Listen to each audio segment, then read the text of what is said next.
Welcome to the Chrisman Commentary, Daily Mortgage News Podcast. I'm your host, Robbie Chrisman.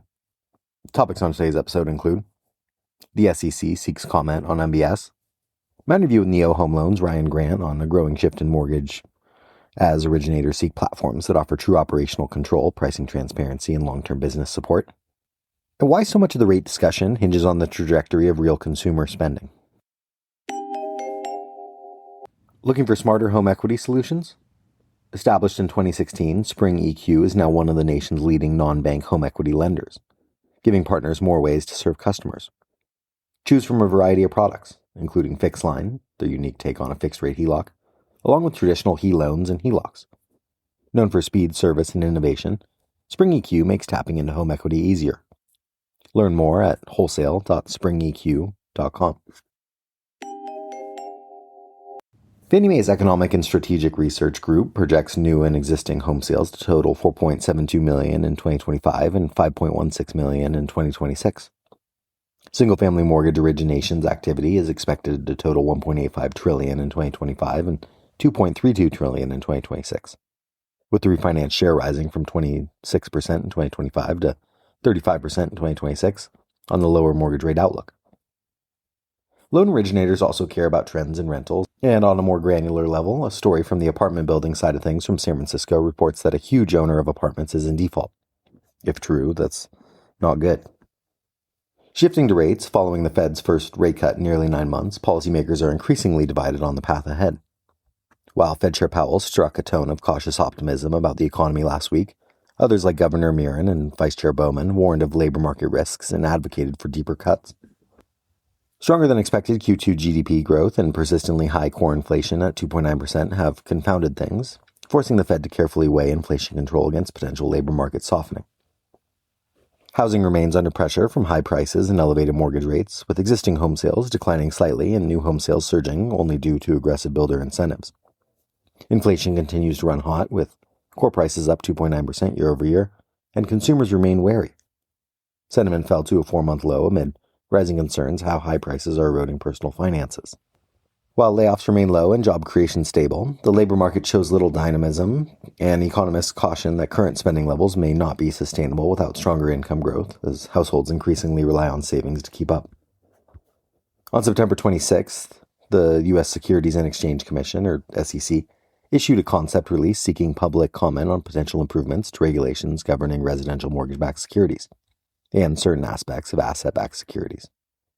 The release highlights the absence of public RMBS offerings since 2013 and explores whether current SEC rules, such as disclosure requirements and privacy concerns around mortgage loan data, may be contributing to this stagnation. The SEC is particularly interested in feedback on regulatory barriers, possible revisions to definitions, and other changes that could help revive the public RMBS market, which it views as essential to expanding access to mortgage financing and reducing costs for consumers. The comment period will remain open for 60 days following publication in the Federal Register. For today's interview, I wanted to welcome to the show Neo Home Loans' Ryan Grant to talk about a growing shift in the mortgage industry as originators seek platforms that offer true operational control, pricing transparency, and long-term business support, delivering on promises the traditional broker model often fails to keep. He's founder of Neo, where he spearheaded the creation of new mortgage solutions that prioritize wealth building for clients and professional growth for team members.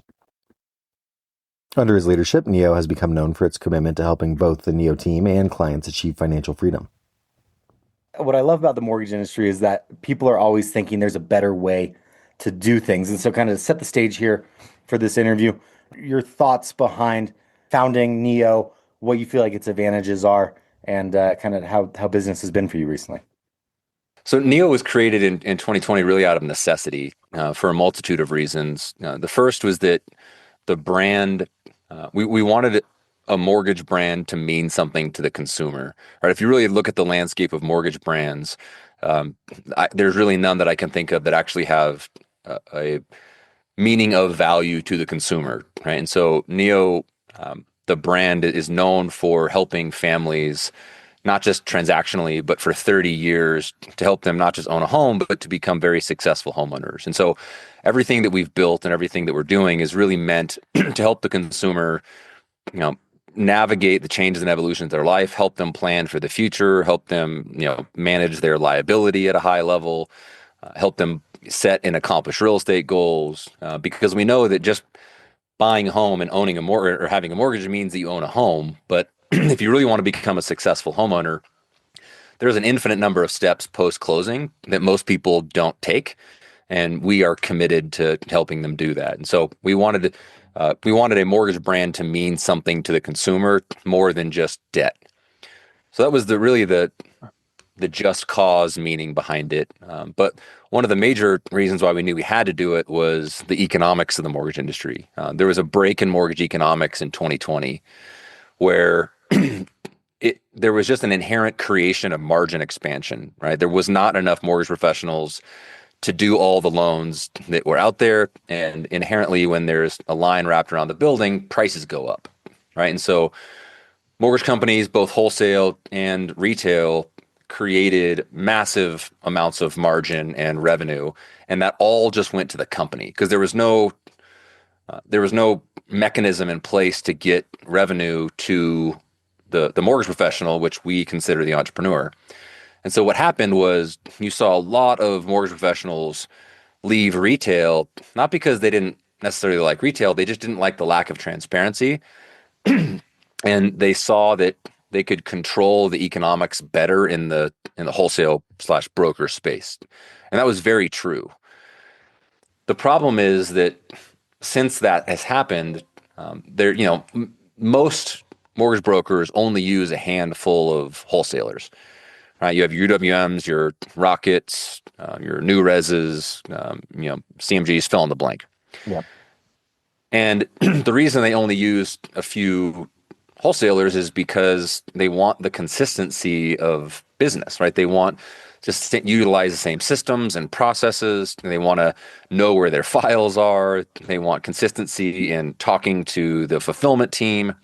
And if you use, 10, 15, 20 different wholesalers, it's really challenging to create efficiencies and scalability. So most people really narrow it down. And those same wholesalers, they know that, right? They know that they create stickiness amongst brokers. And so now what they're doing is they're increasing their margins, which puts the brokers back in that same situation that they were trying to avoid previously, which now is, they're not in control of their economics anymore because the companies that they like sending their loans to, they have now increased their margins to the point where they're not as competitive, forcing brokers to use other wholesalers who might be more competitive, but do not have the same fulfillment systems or technologies or processes. And the reason why a lot of brokers are looking to partner with Neo is because they get the consistency of transparent price and they get to control that price, but they also get the consistency of really great technology, consistent fulfillment. Like their loans are the same place all the time. And really that's why, I think a lot of people are starting to realize like, okay, well, we don't want your standard non-transparent retail, but we also don't want to have to send our loans to 15 or 20 different wholesalers just to not be, really taken advantage of from a margin or price perspective, if that makes sense. It does make sense. And I want to dive into kind of the existential threat, if you will, to mortgage, certain workflows or regulations you have to abide by and these sorts of things. And it's hard. And so you have these lifers in mortgage where this is the way a mortgage originated. This is how it should be done. Good luck. You're not going to change things. But it would seem that in recent times, it's almost like we've seen new workflows, new efficiencies creep their way, new models of business that are helping to revolutionize the process. And I'm hoping you can speak a little bit to the existential nature of where mortgage is headed from here, because in a lot of ways it hasn't worked in serving many of the parties involved in a transaction. Absolutely. We keep trying to evolve, but as an industry, we keep holding on to antiquated practices and processes. And I think in large part, it's because we are not a technologically advanced industry. We're an industry that is largely led by sales professionals, right? People that originate a lot of loans, started companies, were able to then attract a lot of people to those companies, and good at sales and production, bad at processes, technology, and efficiency. And as we are seeing a rise in AI and technological revolution, we are largely, as an industry, kind of staying entrenched in what we know because the vendors are confusing, they're expensive, they're not tried and tested yet.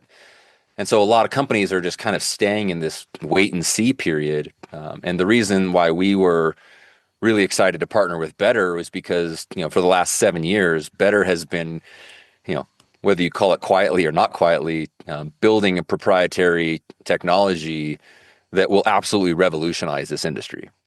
It's just that nobody knew about it, right? Because it wasn't a for sale product, right? And nobody had access to it. Nobody had visibility around it.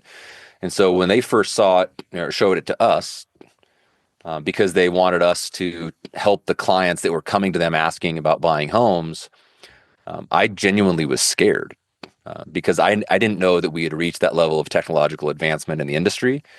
So for us, it was just a matter of, hey, do we want to shape the future of the mortgage industry from a technological perspective where we can use technology to be more valuable to the consumer, or do we want to just be on the tracks when the train shows up? And for us, it was an honor to be a part of this machine and help build it to create an industry that really, it's kind of like the death of the loan officer, but it's the rise of the mortgage advisor. Yeah, yeah. And if you use technology to remove 95% of the remedial, mundane tasks that mortgage professionals typically have to do, they can really add substantive value to the consumer, to the business partner, to their teams. And we're in the process of executing on all of that right now. I was almost going to use the phrase the democratization of mortgage, both for consumers and for originators out there. There's a lot of gatekeeping historically, whether it's a consumer trying to figure out what the rate's going to be or rate shopping, whether it was an originator or a broker being able to figure out where I want to sell this loan. Do I have the most options? Is there transparency? Do I have control over my own business? And so we're seeing this democratization almost. You mentioned a couple phrases there that, transparency, control, scalability, consistency. Can you speak a little bit to kind of how things are evolving to where the power is back in the hands of the originator and how they have choice? And that seems like it's kind of like get on the train, it's leaving the station. Yeah, from an economic transparency perspective, there's just so much information that is at our fingertips that for some reason mortgage companies still have not realized is available, right? And so what that does is it creates a massive amount of distrust, whether it's the broker and using the wholesaler or the loan officer working at the retail lending organization. Our hypothesis back in 2020 when we created this model was that if we just treat everybody like a business partner and show them all of the money, and we constantly put through the absolute best price and allow them to participate in it with us in partnership, then it's going to create a better outcome for everybody, right? It'll create a better outcome for the consumer because as mortgage professionals, everybody will know kind of where the market should be as opposed to just what they're told to sell. Right? It works out better for the mortgage professional because they never feel like they're having to sell what they're told to sell and getting paid what they're told they'll get paid. Right? They have agency in that process now. And from the company's perspective, we actually are very profitable. It's just where those profits are distributed that we believe is appropriate. And so a lot of companies are struggling with profitability, and it's because there's a misalignment between the company's goal and the originator's goal. And we've just found a way to align both of those parties where everybody wins. But it has to be radical transparency. And the wholesale industry is not transparent, even though that's why everybody went there initially, because they thought they could control their price more, right? They thought they could be more entrepreneurial. And now they're finding out, oh man, that's actually not what happens in the wholesale space, right? It's just, we send loans to a place that we feel comfortable with, but now they're manipulating their margins and I just have to take it.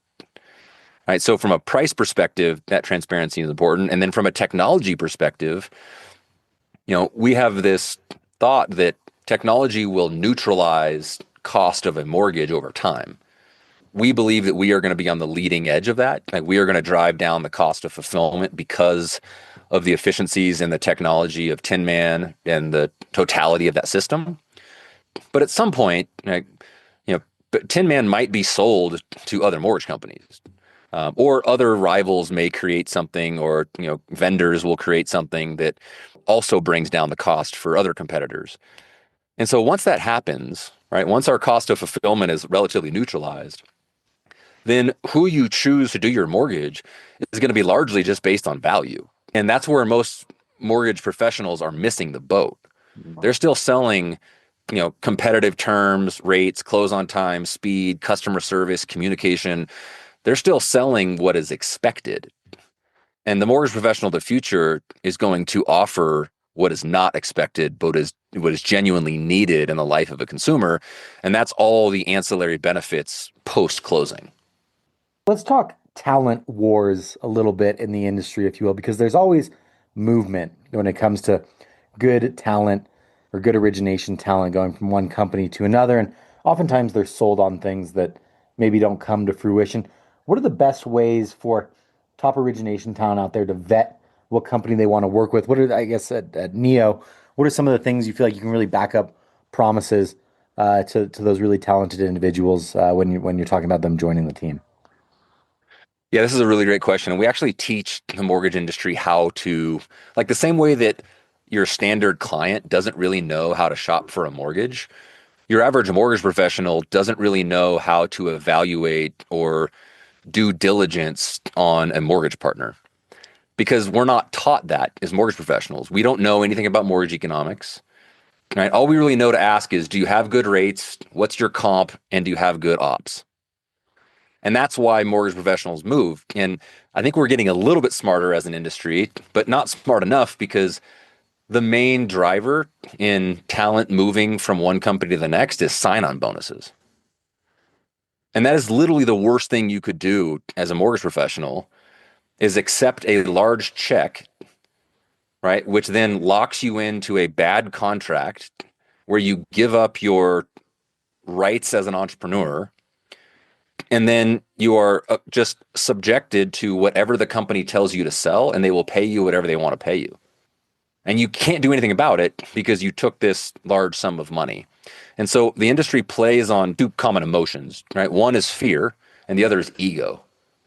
Most mortgage professionals are fearful of the future. They're more fearful of the future than they are optimistic, right? So they want to get as much money today as they can. And they're also highly egoic, right? In the event that if they do a lot of production, they have a lot of people, clamoring after them. And so whoever's going to write them a big check really feeds that ego. But if we were to educate mortgage professionals to help them understand the things that are genuinely important for the future of this industry, the diligence they would do would be, what is the enterprise level value proposition, right? Like, what can I tell my clients that I know other mortgage professionals can't tell from a value proposition? That would be the first thing I would analyze, because otherwise I'm just going to have to race to the bottom. Second thing I would analyze is technology, because I'm going to need to scale my business to help 50 to 100 families a month, because I believe that's the mortgage professional of the future. Like, they're going to have a disproportionate amount of market share because they're so valuable to the consumer. But technology will limit people from accomplishing their fullest potential because it will create a scalability challenge.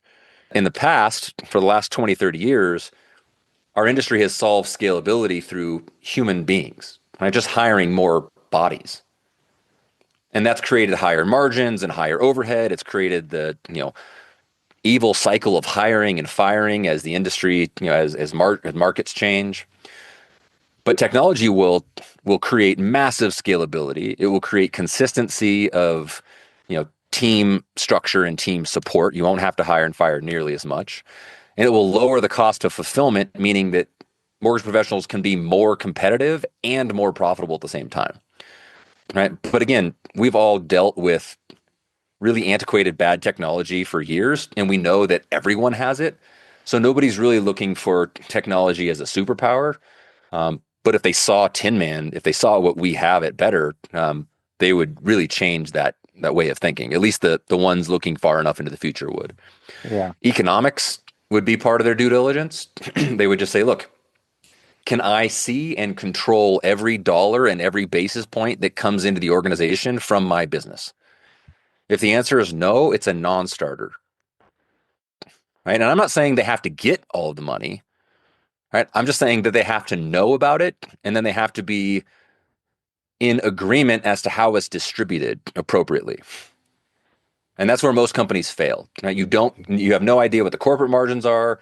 You have no idea what the gain on sale is. It's like taxes, right? Nobody likes taxes because they think their tax dollars are spent inefficiently or inappropriately. But if they were really happy with how the tax dollars were spent, then they would be fine paying taxes.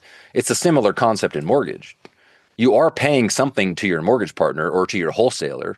You just typically don't know what, and you're rarely understanding what you get for it. All right. So total economic transparency is an absolute must because it's a way that you stay hyper competitive and it's a way that you run a really great business as a mortgage professional. Lead generation, I think, is people are really sleeping on the importance of getting to the consumer first, especially in the age of Internet 2.0. All right, Internet 1.0, all you had to do is spend money and you can get leads.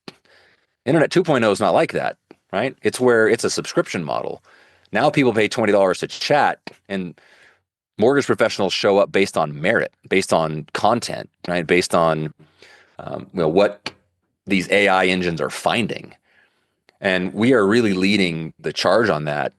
And I think that that's why Better generates so many buyer leads that then we can then distribute to our teams locally. They can then take to the real estate agents and the builders in their market. And for the first time, local mortgage professionals can actually be an equal partner to their real estate and their builder partners. Whereas before, we've always been somewhat of a subservient, right? We've just had our hand out. And so getting to the lead first is going to be of ultra importance. And most mortgage professionals have just never been able to do that. And then the last thing is community, right?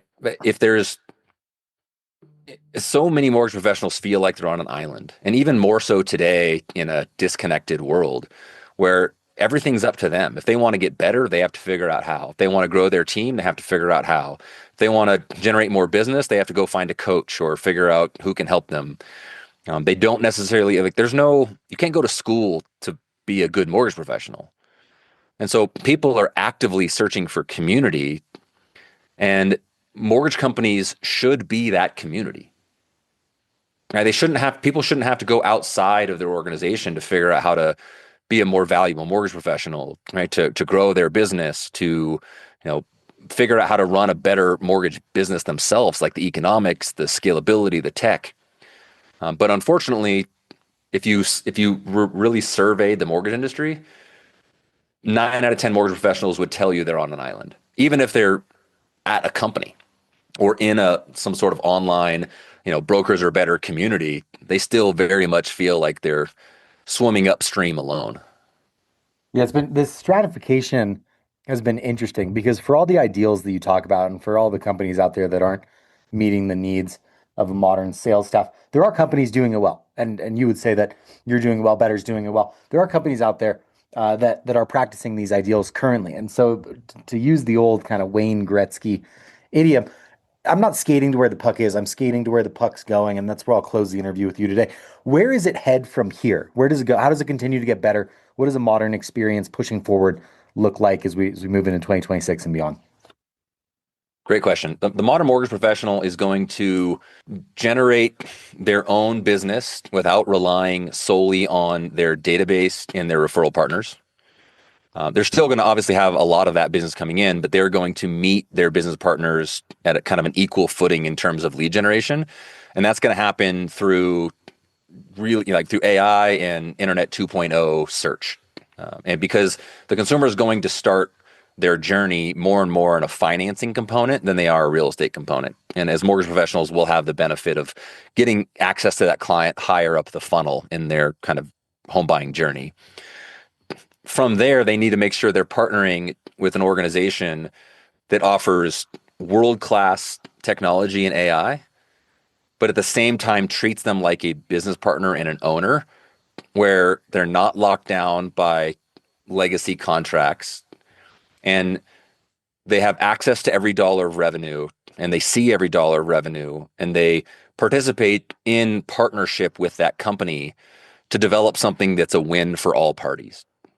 Right. But the transparency has to be there or trust will break down and people will constantly look to try and find it in their own capacity.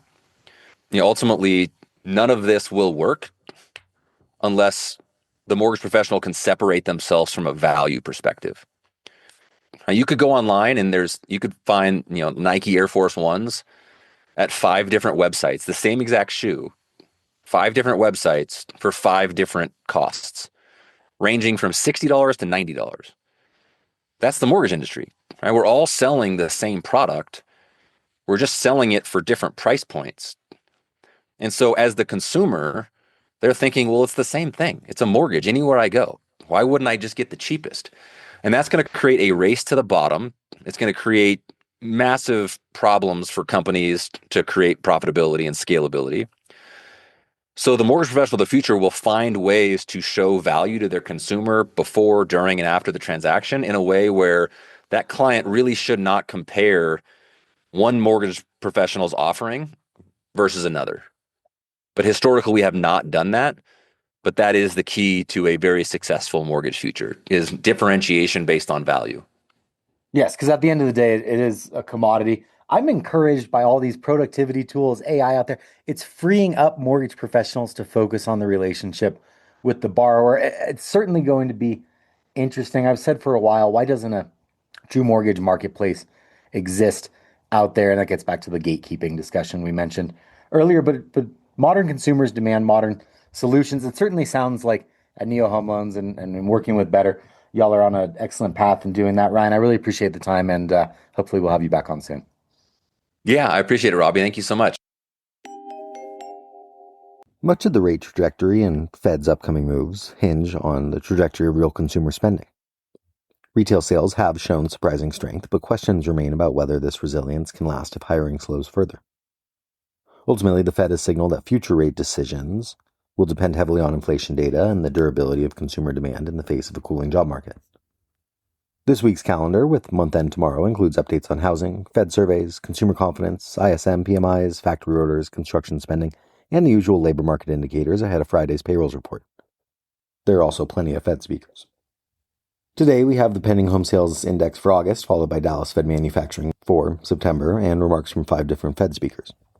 We begin the week with agency MBS prices better than Friday's close by 1/8 to 1/4, the 2-year yielding 3.62, and the 10-year yielding 4.14 after closing Friday at 4.19%. Let's wrap up with a joke and some housekeeping. An elderly but hardy cattleman from Texas once told a young female neighbor that if she wanted to live a long life, the secret was to sprinkle a pinch of gunpowder on her oatmeal each morning. She did this religiously and lived to the age of 103.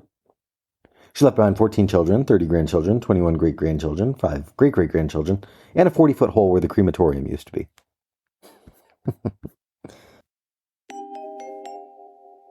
Thanks again to Spring EQ for sponsoring the podcast this week. It's one of the nation's leading non-bank home equity lenders, giving partners more ways to serve customers. Known for speed, service, and innovation, Spring EQ makes tapping into home equity easier.